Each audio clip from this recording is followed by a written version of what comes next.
A Comunhão entrevista José Eustáquio Alves, que é sociólogo, mestre em economia e doutor em demografia. Foi pesquisador titular da Escola Nacional de Ciências Estatísticas do IBGE por quase 2 décadas, onde também coordenou programas de pós-graduação. Atualmente, atua como pesquisador independente e colabora com veículos de comunicação. É autor de diversos estudos sobre transição demográfica, envelhecimento populacional, mudanças religiosas e sustentabilidade no Brasil.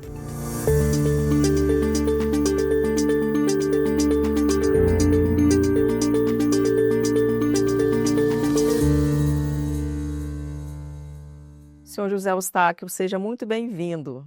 Obrigado, Flávio. É um prazer estar aqui nesse debate com a revista Comunhão. Eu agradeço. Bom, vamos para a primeira pergunta. O que os dados indicam sobre a velocidade com que os evangélicos estão se aproximando dos católicos em termos populacionais no Brasil? Olha, o que os dados indicam é que existe uma aceleração da transição religiosa no Brasil. Quando foi feito o primeiro censo demográfico, em 1872, ainda no período do Império, a Igreja Católica era a igreja oficial do país. E o resultado do censo indicou que 99,7% da população era católica. O segundo censo foi em 1890, no primeiro ano da República, e indicou que uma alteração muito pequena. O número de católicos passou para 99%. A partir do século XXI, os católicos foram perdendo 1% ao ano, não, 1% por década. E em 1980, quando o Papa João Paulo II esteve no Brasil, existia 89% da população se declarava católica. Então, entre 1872 e 1980, a perda dos católicos foi 1% por década. Na década de 80, acelerou um pouco mais, e entre 1991 e 2010, a perda passou a ser 1% ao ano. Quer dizer, multiplicou por 10 essa perda dos católicos. Nem todos os católicos se tornam evangélicos. Uma parte desses católicos, a maior parte, passa a seguir a religião, as religiões evangélicas, né? Outra parte segue outras religiões que cresceram também nesse período, e uma parte se declara sem religião. Tá? Então, isso que é a transição religiosa no Brasil. Os católicos perdem espaço e as outras religiões e os sem religiões ganham espaço nesse processo. O Brasil está ficando mais plural em termos religiosos. E é claro que a soma dos evangélicos se aproxima cada vez mais da soma dos católicos. Certo. Quais são os principais fatores, então, que impulsionam o crescimento das igrejas evangélicas nas últimas décadas? Olha, o Brasil, desde a sua fundação, né, ele era um país católico. Por exemplo, logo que o Pedro Álvares Cabral chegou no Brasil, foi realizada a primeira missa católica, né, a primeira cruz, foi erguida, né, na Bahia, e o catolicismo ele fez parte dessa consolidação, né, da colonização portuguesa do Brasil. Então, Brasil praticamente era sinônimo, brasileiro era sinônimo de católico durante pelo menos 400 anos. E nesse período o Brasil era um país rural, era pobre, com baixo nível de escolaridade, com baixo nível de renda. Então a Igreja Católica ela estava muito adaptada a esse ambiente.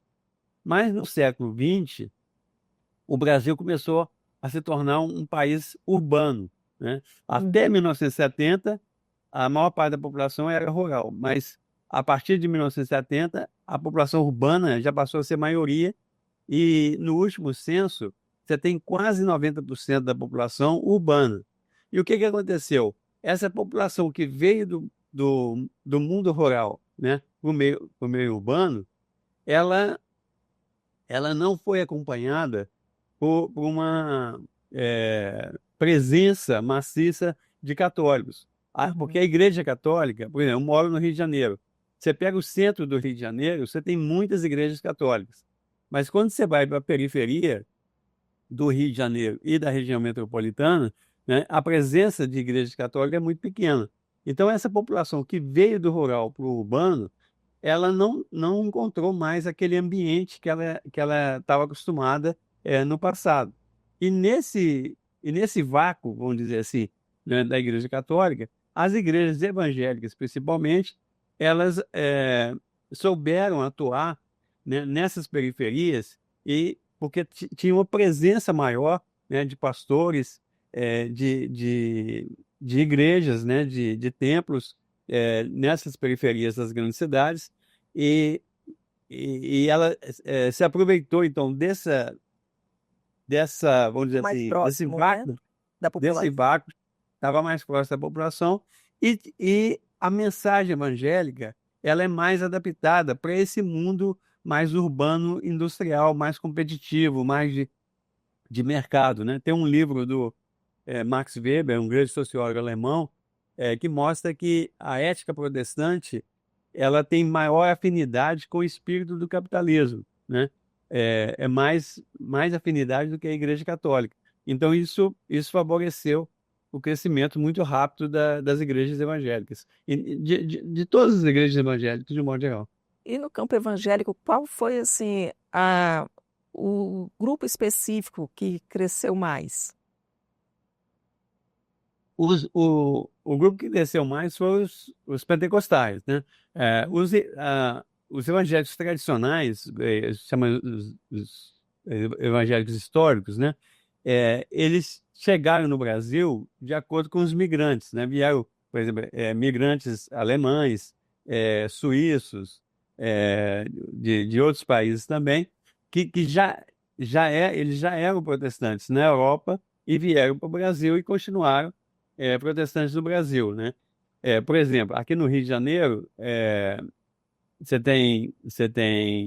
tem cidades, né, que foram formadas pelos protestantes, é, particularmente Nova Friburgo, que desde o início da cidade ela tinha uma presença protestante de calvinistas, luteranos, né, e outras denominações de protestantismo históricos, ela Uhum. estava presente desde o início da cidade. Mas no século XX, no Brasil como um todo, quem cresceu muito foram os pentecostais, né, os pentecostais surgiram principalmente nos Estados Unidos, e ele se adaptou muito no Brasil, né, é, junto com essa população da periferia, uma população mais pobre, né, ela tinha uma mensagem muito mais adequada a esse tipo de população. O senhor falou de questões sociais, né, como a pobreza, a exclusão. Como que essas características da urbanidade, né, da cidade, como é que elas influenciam a adesão a igrejas evangélicas? Veja só, essa população que veio para as periferias das grandes cidades, né, ela não tinha muito o apoio do Estado, né? Você tinha uma presença pequena do Estado em termos de apoio social, de emprego, de educação, saúde, e essa população estava, vamos dizer assim, meio abandonada, né, pelo poder público. Então, a igreja evangélica, além de propagar, né, vamos dizer assim, as suas mensagens, ela prestou um serviço social muito grande, né? Pessoas que estavam desempregadas, ajudar a pessoa, né, criar uma rede de apoio quando está desempregada, né, dar auxílio no período que está desempregado, ajudar a conseguir emprego, né, ajudar a educação dos filhos, né? A igreja evangélica, por exemplo, ela tem desde o início, né, dos protestantes, essa questão que todo evangelho tem que ler a Bíblia. Então, por exemplo, a educação é uma coisa muito importante para as igrejas evangélicas, muito mais do que a igreja católica. Porque a Uhum. igreja católica, você vai na igreja ouvir a homilia do padre e tal. Mas a igreja evangélica, você incentiva, né, os fiéis a lerem a Bíblia, a lerem as mensagens, né, e transmitir essa mensagem. Então, essa presença evangélica, ela contribuiu, né, para maior nível educacional dessa população e para maior nível de inserção, no mercado de trabalho. E criar também redes sociais de apoio, dessa população mais pobre. Então, o senhor acha que há uma relação entre o crescimento evangélico e a presença midiática ou a presença estratégica em redes sociais? Não, isso é outra característica, porque os evangélicos, desde o início, eles tinham uma participação, por exemplo, em rádios, né? Mesmo uma participação na televisão, faziam cultos, né? Mais com música, com mais dinamismo, né? Desses cultos. E quando veio a internet, aí já na década de 90, os evangélicos já estavam mais preparados para utilizar a internet, porque eles já usavam melhor o rádio, televisão, o jornal, eles já estavam mais preparados. Então a internet só potencializou a divulgação da mensagem evangélica. O avanço evangélico está concentrado em determinadas regiões ou faixas etárias da população? Então, olha, o estado que tinha a maior pluralidade religiosa é o Rio de Janeiro. É, e ainda o Rio de Janeiro, que o último dado, eu estou falando que o último dado do IBGE é de 2010, né? E a gente não saiu ainda os dados do censo 2022. A gente tem projeções até 2030, mas o que eu vou falar aqui é com base nos dados até 2010. O estado do Rio de Janeiro, ele tinha a menor proporção de católicos e uma das maiores proporções de evangélicos, mas não era a maior proporção de evangélicos. E também o estado do Rio de Janeiro ele tinha a maior proporção de pessoas sem religião e de outras religiões. Por isso a gente fala que o estado do Rio de Janeiro é o estado mais plural em termos religiosos no Brasil. E vamos dizer assim, ele estava na vanguarda da transição religiosa no Brasil.